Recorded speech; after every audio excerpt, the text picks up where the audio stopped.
I don't know if it's even possible for you to imagine being a 12-year-old child and having the realization that no one was coming to save you. Toktam Thomas, born in Iran and raised in a childhood full of abuse and neglect, she faced this very realization. And yet, she would make a courageous decision as just a child to take control of her life in pursuit of a better life.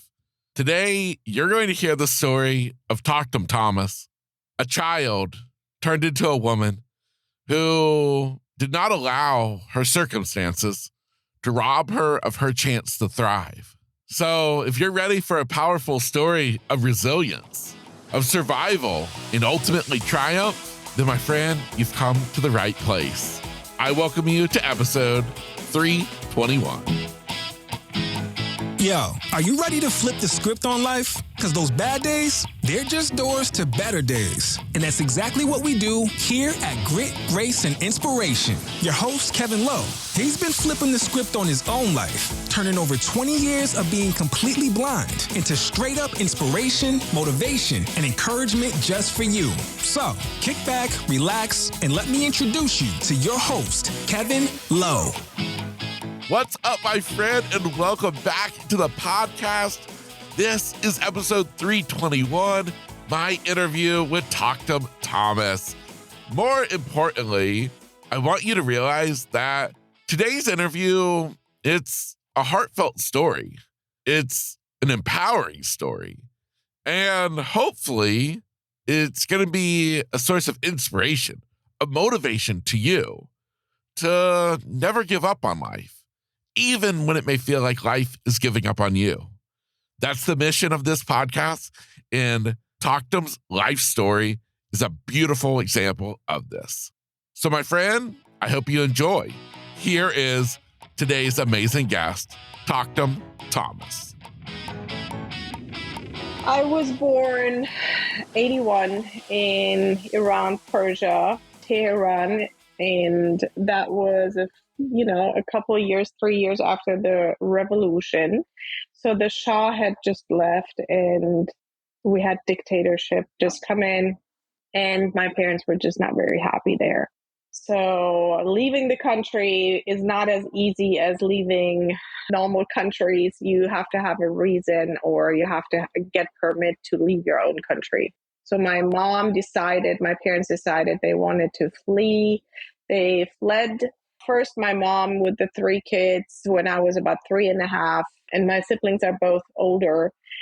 She fled to go officially on vacation, and she fled through Turkey to get to Germany. And my dad stayed back so they wouldn't be very suspicious about what was happening. We left all the papers, everything behind, but my mom had a little bit of cash. And about 6 months later, my dad came.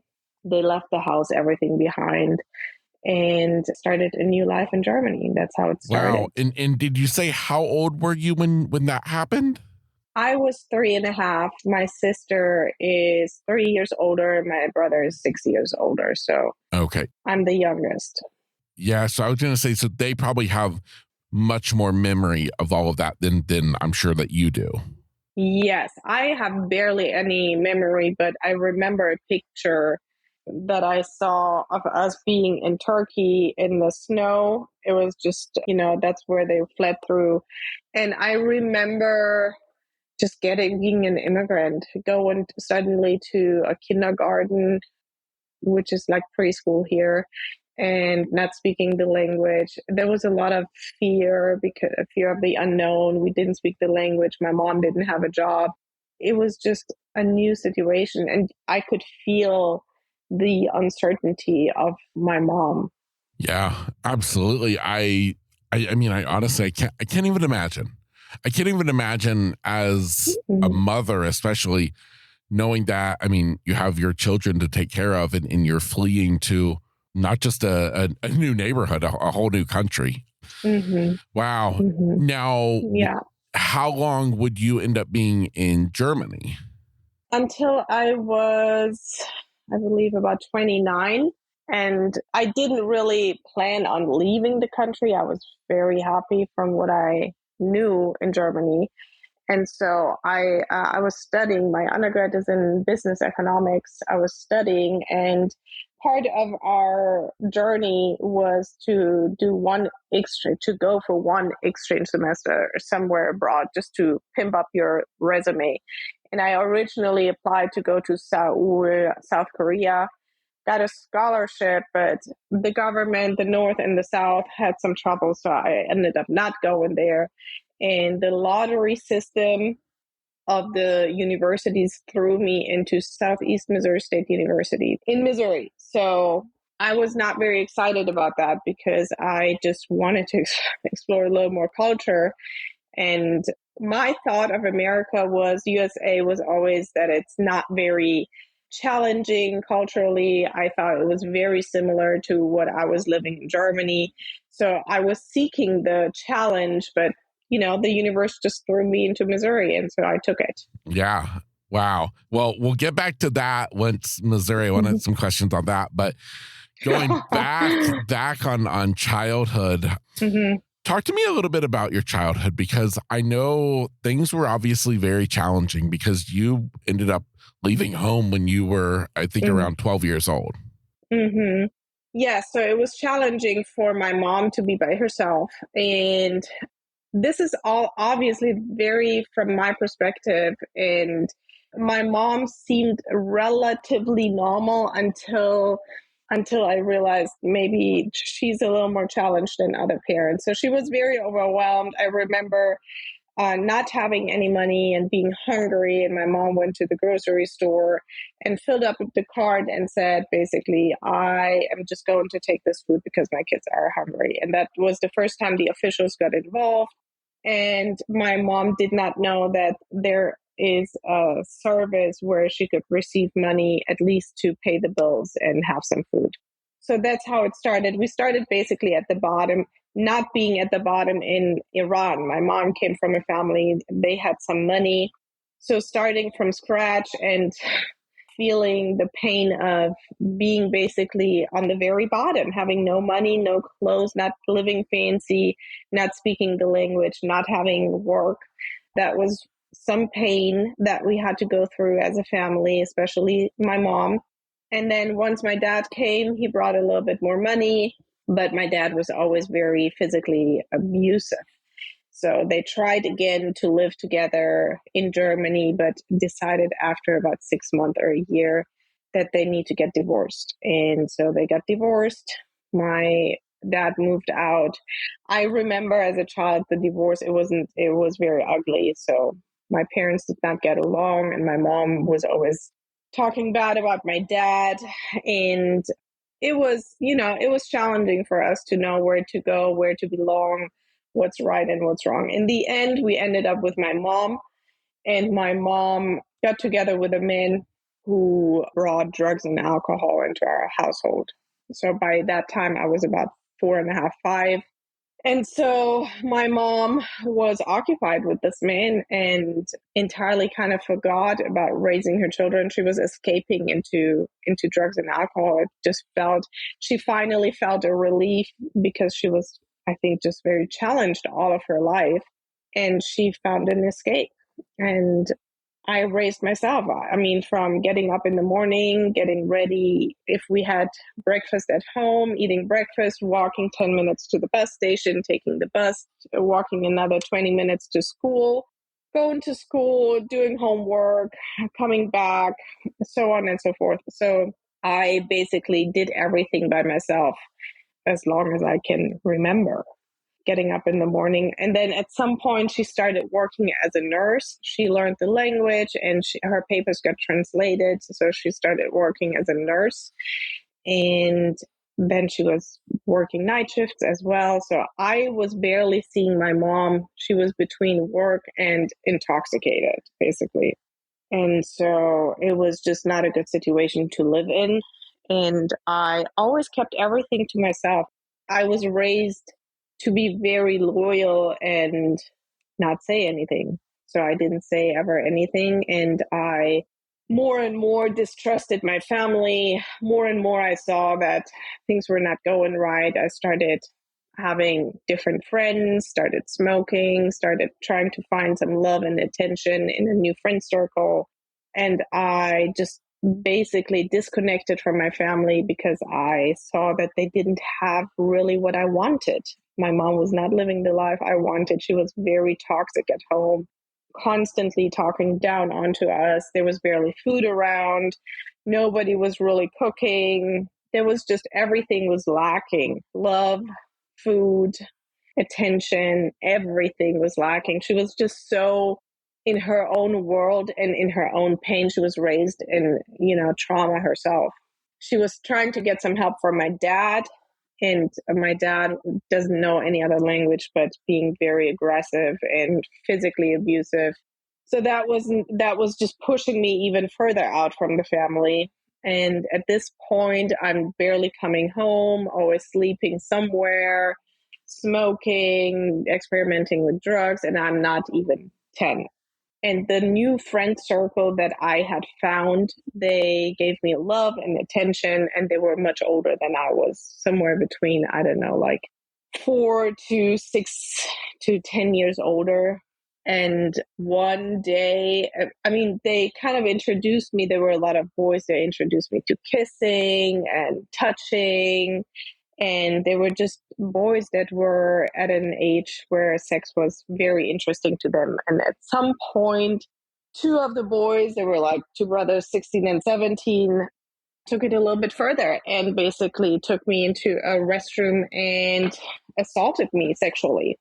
And that was, for me personally, the tipping point where it was like an out of body experience in which I realized for the second time in my life, and I can tell about my first time, that nobody was coming to save me. Nothing was going to change unless I would take control. So from that point on, I just made a decision, and I thought logically to myself, my family cannot show me or give me anything that I desire. I'm walking down a path that doesn't feel right in my conscience. And that's where I decided I need to remove myself from my family. And that was about age 10. This is all an approximate because it was also traumatic for me that I just don't really remember the age gaps. It's all more or less a guess. So it was around 10 when I decided I need to remove myself from this family and from my friend circle.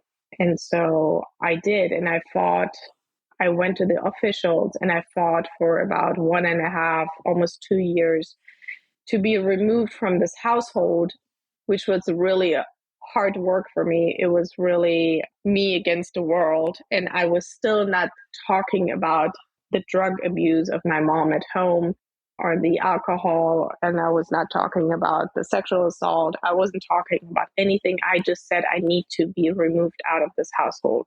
And so they put me after 1.5 years into a facility, which was a transitioning facility to figure out what's going on, where parents get invited to and therapists try to mitigate basically and find out what's going on. So after about 6 weeks in there, 6 to 8 weeks in that facility, they decided that I would have to go back home because they wouldn't know what was going on. And there was not enough evidence that the household was not good for me. And that was not an option for me.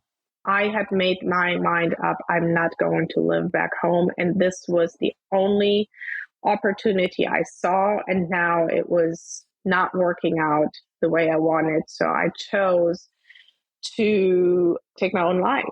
And I swallowed, I don't even know, 40, 50, 60 pills.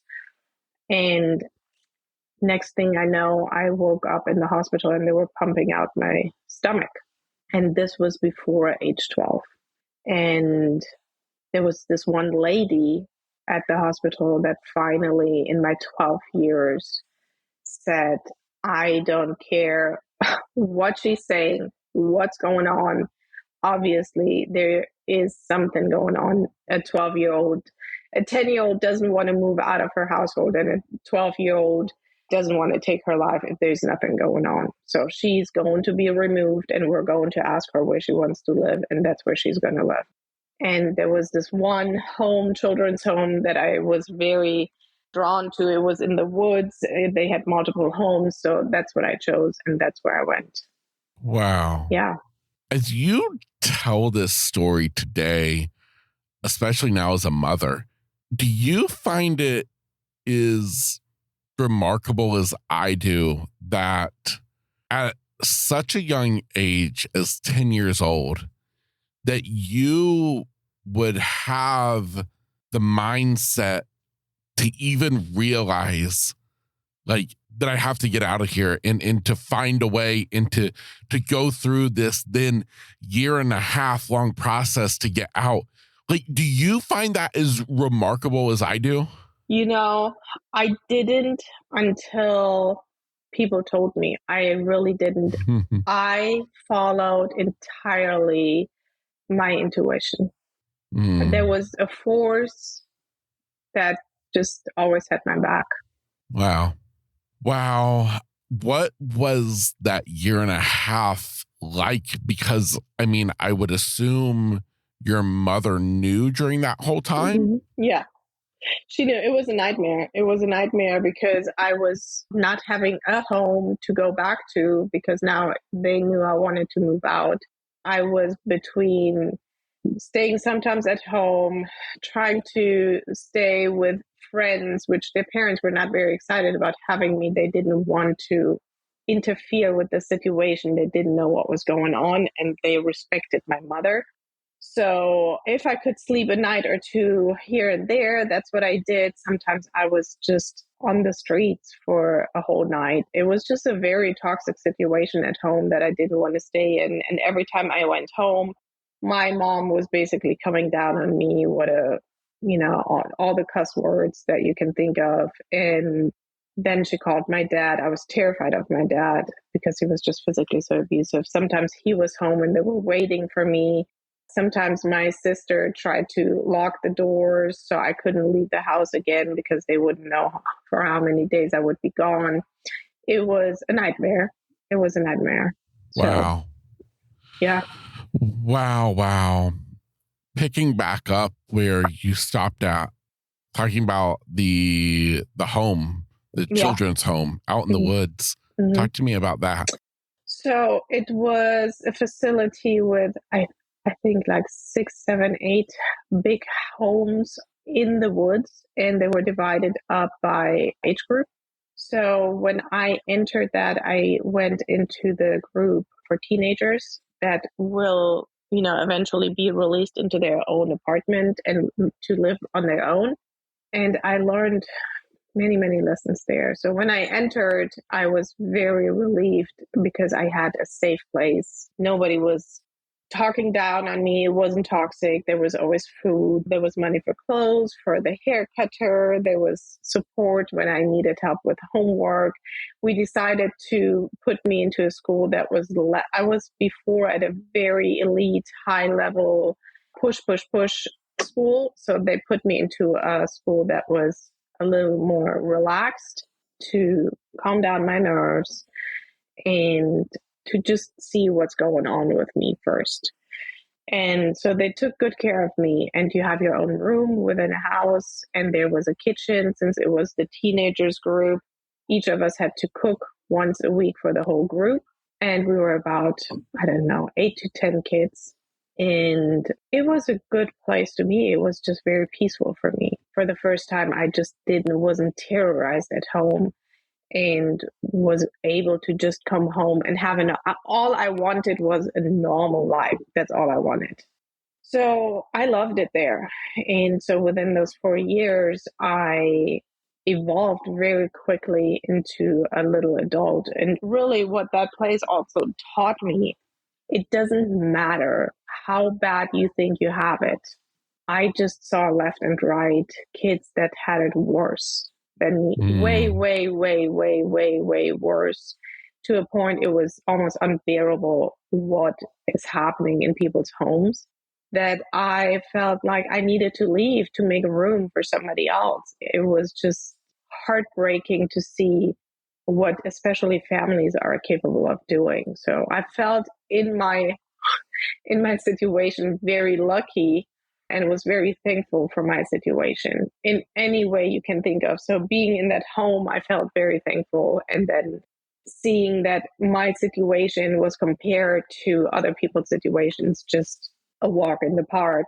So I felt all the way through gratitude. And when I went in there, I made my mind up that I'm not going to be that child that goes into a children's home, ending with making the exact same mistakes as her parents did. I made my mind up. So I was putting in extra work to have extra good grades, to go back to an elite school. And at age 16, they said, if you want, you can move into your own apartment and we're going to assist you. Like, we're just going to be here for you if you need help until you're 18. But you're going to pay your own bills. You're going to work. You're going to just take care of business yourself. But if you need anything, we are here. And so I moved out by age 16 into my first own apartment, and I went to school and I worked on the side. I had nanny jobs and just made it work. I worked, I don't know, 20 hours a day. I don't know, school, homework, work, nanny jobs, whatever it took. And I, again, felt like the luckiest and happiest person on the planet because I finally had freedom. I had the choice to do what I wanted and wasn't constantly mirrored back what a loser I am. Mm. Wow. You said that you had a job as a nanny. Mm-hmm. Was that like babysitting young children? Mm-hmm. So I had a school.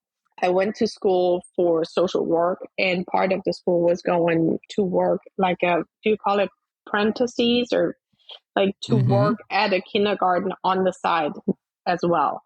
So I was going to school and then I was working at a kindergarten, which is here like preschool.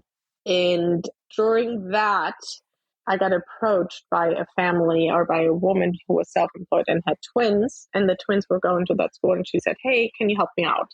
And I said, "Sure." And it ended up being, almost every day after working there until about 8, 9, 10 o'clock. And then she had a friend. So I added another family to that. The first family, they were twins. The girls, when I started with them, they were 3 years old.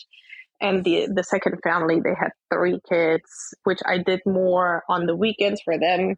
It was more like if they wanted to go out.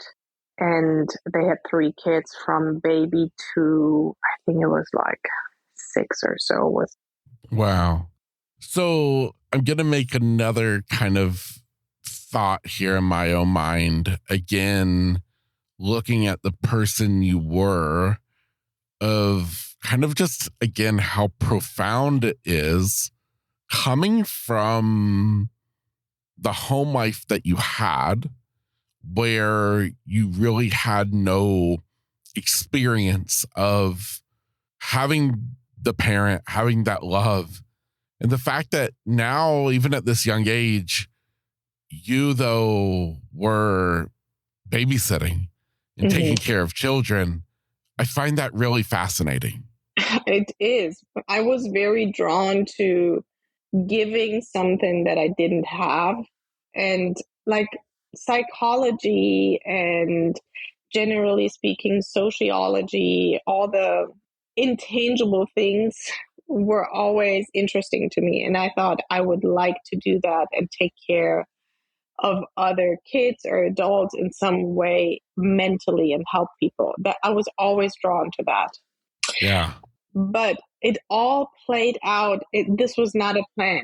It all played out, opportunities create opportunities. So every time I took a step, it seemed like the universe was just there for me. So I didn't plan ever on babysitting. It all just happened this way. And then they were all, paying me very well because I was now basically a nanny for 2 families. And so everything was working out for me the whole way. And I'm convinced it's because I was just so full of gratitude, although it was hard. And there were times where I had $20 for 2 weeks to eat, but I was just so relieved to have a normal life and not be in this emotional pain constantly. Yeah, absolutely.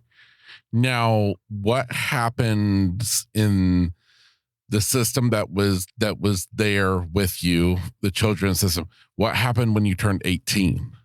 They were just not basically responsible for me anymore. But by that time, I didn't need them. So in the beginning, they help you find an apartment, they co-sign, they help you with furniture picking and just everything. Like, do you know how to cook? Are you sure? Do you know the paperwork? All the bureaucracy that comes with it.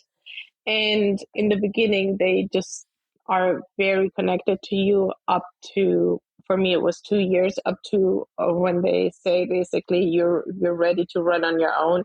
I think in the end, maybe I had a phone call every 6 months or so.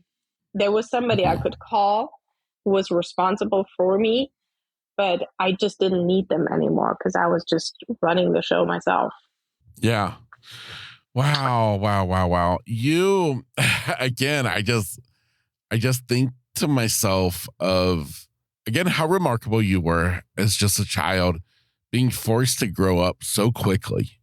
The idea of at 16 basically being on your own. Mm-hmm. Talk to me a little bit about school education. Where did you go like after high school and into college? What direction did you end up taking? Well, Germany's a little bit different than here. Here it seems like you just go to college and then you figure it out. So, or you don't go to college and then you're basically doomed to do like a $8 an hour job. It seems like here. So in Germany, there are many, many more options. If you say I don't want to go to college, which is not everybody, you just go and work at a place like, is that, what do you call it? When you basically go to school and learn on the job as well. Okay. So Yes. we have a million jobs like that, all the jobs at the bank, at the bakery, at the whatever you can think of, where you actually work and are not sitting in the office. But even in the office, accountant or so, you go to school, learn the paperwork about accounting, and then you go simultaneously basically and go and work on the job as well. So there are a million jobs like that. You decide what you want to do and then you go and apply, and they send you to work there as well as go to school on the side to learn the background. So if you want to be a chef, you just go and apply at a restaurant, and when they hire you, they can put you into the chef school, and you learn the background of how to run a business and a restaurant, and then you go also and learn on the job how to cook. Wow. So that's what I did. First, I went and worked just at a store to make some money for clothes. It was a Zara, and as I worked there, they offered me a job to open worldwide. They were at that point, they were expanding. And so they offered if I wanted to travel with them and open stores worldwide. But they were paying extremely bad, and I was working 14, 16 hours a day. So I didn't want to do that. Then I moved on to becoming a waitress, and I made really, really good money. And I got stuck there for a little bit. But as I was working there, there was a huge bank, like a chain right there. And the people were always coming for lunch. And the director recruited me and said, I would really love for you to work with us. So I went and did that and learned on the job. And, in Germany, then you learn how to work on the basically stock market. You learn all the backgrounds, all the numbers, everything. And it's a very good and safe job. It's not like here that you just, that you're just a bank teller. I went through school for 3 years and learned everything about money and how it works, how money works. And then I worked at the bank, and they too wanted to keep me. But I always, always, always felt as if the amount of money, I always thought the amount of money people are paying for jobs, it feels like a prison. You work Monday through Friday, 8 hours a day, and then you have 2-3 hours to yourself. And then you don't even have plenty of money to spend those 2-3 hours the way you wish to. So it all didn't make sense to me. And the restaurant I used to work, they asked me if I want to become a manager there and offered me much, much more money. And so I did that for a while until I got bored for, I don't know, I did it for 2, 3, 4 years. By now I'm mid and 20s and I was just making good money, but there was no progress. There was nowhere to go from there. And so I decided to start studying and going to college. And it's free in Germany, but it's freaking hard. You have to apply. And it's basically you come to school, you get your books. If you want to come, you come. If you don't, you don't. At the end of the year, there's 6 exams. And if you fail one of them more than 3 times, you cannot study the subject in the whole country anymore. If you just want to show up to the exam, that's fine too. It's not like here it's homework. You're an adult, you come or go, nobody cares. You have to take the exam at the end of the semester. And it's just freaking, it's really hard. We started, I don't know with how many hundreds of people, let's say 800, 1,000. And I think it was 6 semesters, and I was one of maybe 80 or so who finished it within those 6 semesters. Everybody else either dropped out or never finished, or it took them like years and years. So that was hard for me because I didn't have the education and I had to really work my ass off to make that work. So then during that, I decided to come across here to the US for one exchange semester to improve my English and to just have a better resume. And that's what I did. And then I met my husband, who didn't go to the university, but he lived in that little town, who is now my ex-husband. But I met my husband and I liked him. And so I spent another semester here. Then I went home, wrote my thesis. And then I applied for my master's degree at that same university, got a scholarship. And I started and I finished business management at that school, a master in business management. So after those 2 years, I still liked my husband. We got married. We had one child in Missouri, and I didn't like it in Missouri at all. And so I said, let's move. And he had an aunt and a sister here in Nashville. And so we moved here and had another child. And things were just not feeling right for me, to me. And in mid-October 2022, I turned my life upside down, basically. And ever since, life is good. But, I separated from my husband, and we still are co-parenting, and we still right now living together, about to separate physically. But since October 2022, mid-October, life feels good again, powerful. And I feel like the time when I was a child and just trusted more my gut and less society rules. Wow. What a crazy journey you've been on. Yes. I mean, it's just remarkable. I find myself so just in awe at you. And I had to say, when you're talking about college and you were talking about how hard it was, and the fact that you were only, one of a few students compared to the number who started, I couldn't help but think to myself, though, for myself and the people listening, is we're like, well, duh, didn't we just listen to who this woman is? Yeah. Of course she finished. Yes, that's exactly who I am. And that's unfortunately who I buried for a very long time, because I thought I have to bend to the rules of society. And I just recently stepped into that role again and said, no more of that. I just cannot shrink myself to fit into somebody's narrative. And I keep shining. Yeah. Well, good for you. Good for you. Thank you. Besides for personal changes with, marriage and everything, what about professionally? Yes, so I was a stay-home mom until last October. Basically, I was drinking my glass of wine at night and I was out of shape. I was depressed, running Groundhog Day, and I couldn't figure out why. Every day looked the same. I was taking care of the kids. I was on the outside living a life that you would think was acceptable or good. We are living in a good neighborhood. We live in a house, white picket fence, a girl and a boy, a stay-home mom. Husband is bringing in enough money. Kids go to private school.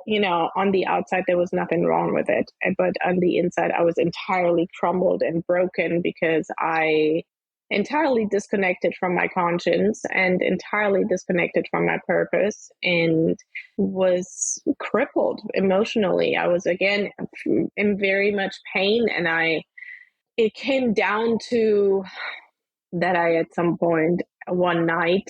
So I was the typical mom who was drinking her glass of wine at night to relax. That's what we call it, right?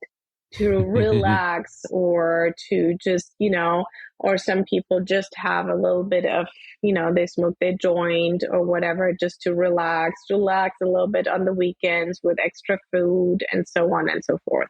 And so I just felt as if something is not right. This cannot be it. And I was always going back and forth, not drinking for a while. I wasn't the typical alcoholic that woke up in the morning and needed to drink, but I knew that alcohol was just part of my identity. I was drinking the fanciest wines, fanciest bourbon, fanciest scotch. I was the host always who had the best foods and drinks. All family and friends always came to my house. My door was always open. And I felt as if I couldn't identify with that person.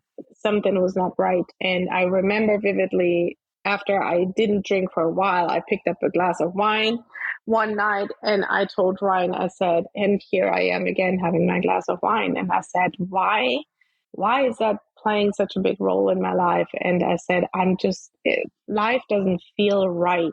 And I said, if it wouldn't be for my children, I don't feel like this life would be worth living. And so as this entered my mouth, I realized what I just said. And so I was sad. Ryan went to bed.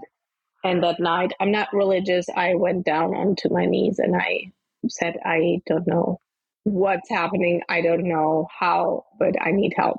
I begged for help.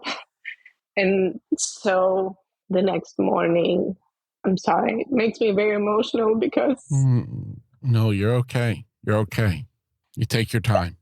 the next morning I listened to a podcast, Andy Frisella, and there was this man on the podcast who was talking about conscience, and it upsets me because him and I had a little fallout yesterday, and he's like my brother. So this man was on the podcast, and he was talking about conscience, and he was talking about being a role model to your children. How can you live a life that you do not wish for your children, and how kids emulate and not listen? And he was basically saying out loud the things that I knew were right. And from there on, I looked him up, I signed up with him, and my life has changed by 180 degrees. I just became this other woman. I stepped into my power, physically, mentally, and run a business, a life coaching business, and basically created the woman that I needed in my life, the mother that I needed, the woman that I needed later, and help other men and women do exactly the same, just giving them the freedom of authenticity and confidence in life and removing radically the vices out of their lives, because that's a big burden that people are just not aware of.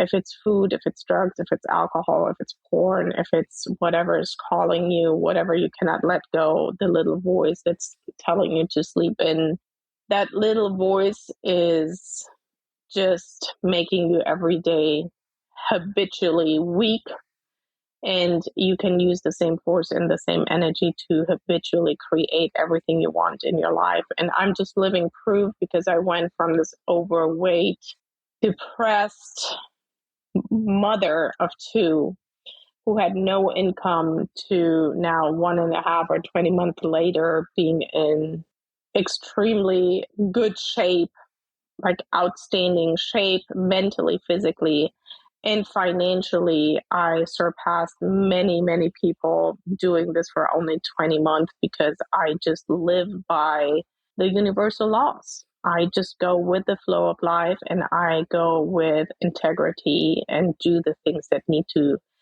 get done regardless of how I feel about it, because I just choose to create this woman who can serve over this woman who was just thinking about herself and her little boo-boos and her little needs and numbing her pain. So now I live outwardly everything I go through in life and show people that life is not about being happy all the time, because if you're chasing happiness, you're just chasing, there's a lack that you will never be able to fill. You will be always chasing drugs, alcohol, women, porn, whatever it is.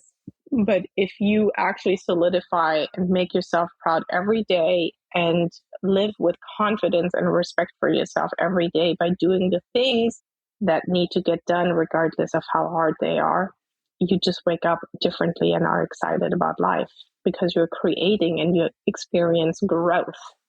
So that's what I live every day, and that's what I teach, and it works 100% of the time. Yeah. I just want to take a moment to say thank you for being so real and open today.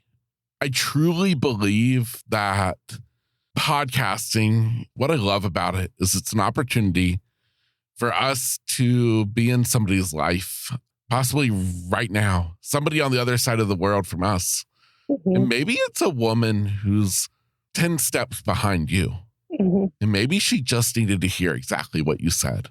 And I want to thank you from the bottom of my heart for your willingness to share that. You're so welcome. This is all I want. All I want, that I was once that woman and somebody did it for me, and I truly feel as if I owe. So, yeah. Well, my next question is for the person who would love to learn more about working with you, would love to find ways to be connected with you and plugged into your world, where can we send them? The safest way is on Instagram. Toktam, Toktam Thomas.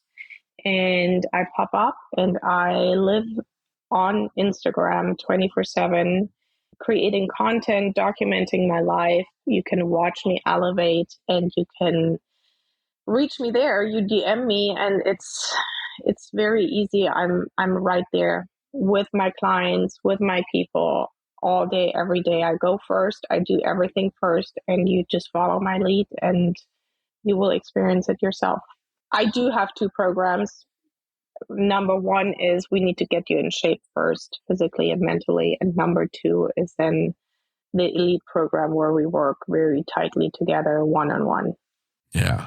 Amazing. Well, Toktam, I will be sure that all of that is in the show notes for anybody interested who, needs an easy access, a link. I'll be positive that all of that is there. I want to end today with just one final question. And looking at all that you've been through, now you're a mother. What do you hope that you can instill in your children as they continue on with life? What do you hope that when they're looking back, what do you hope that they, know that you instilled in them?